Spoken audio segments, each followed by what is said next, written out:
Hi hello welcome to రుచికర వంటలు। ఈరోజు మన రెసిపీ వచ్చేసి మసాలా శనగపప్పు వడలు। ఈ వడలను క్రిస్పీగా టేస్టీగా ఎలా చేయాలో చూద్దాం। ముందుగా శనగపప్పును తీసుకొని 2-3 సార్లు వాటర్తో బాగా శుభ్రం చేసి 2 గంటల పాటు నానబెట్టుకోవాలి। ఇలా నానిన పప్పుని మిక్సీ జార్లోకి తీసుకొని అందులో కొద్దిగా అల్లాన్ని యాడ్ చేసి వాటర్ వేయకుండా ఈ విధంగా కచ్చా పక్కాగా బ్లెండ్ చేసుకోవాలి। ఇలా బ్లెండ్ చేసిన పిండిలో రుచికి సరిపడా ఉప్పు,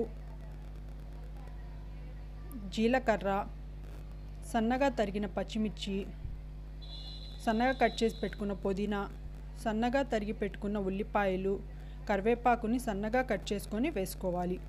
వీటన్నిటిని ఈ విధంగా బాగా మిక్స్ చేసుకోవాలి।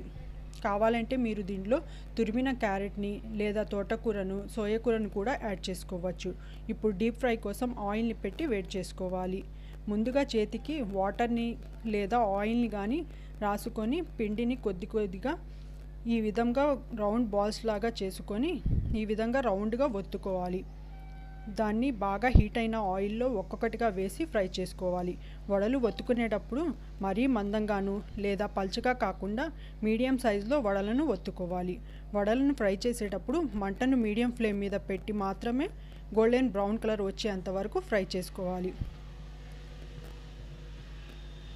ఇలా వడలన్నీ గోల్డెన్ బ్రౌన్ కలర్లోకి వచ్చిన తర్వాత వీటిని తీసి ఒక ప్లేట్లోకి సర్వ్ చేసుకోవాలి। అంతే, ఎంతో రుచికరమైన మసాలా వడలు రెడీ। ఈ వీడియో కనుక నచ్చినట్లయితే లైక్ చేయండి, షేర్ చేయండి మరియు సబ్స్క్రైబ్ చేసుకోండి। Thanks for watching.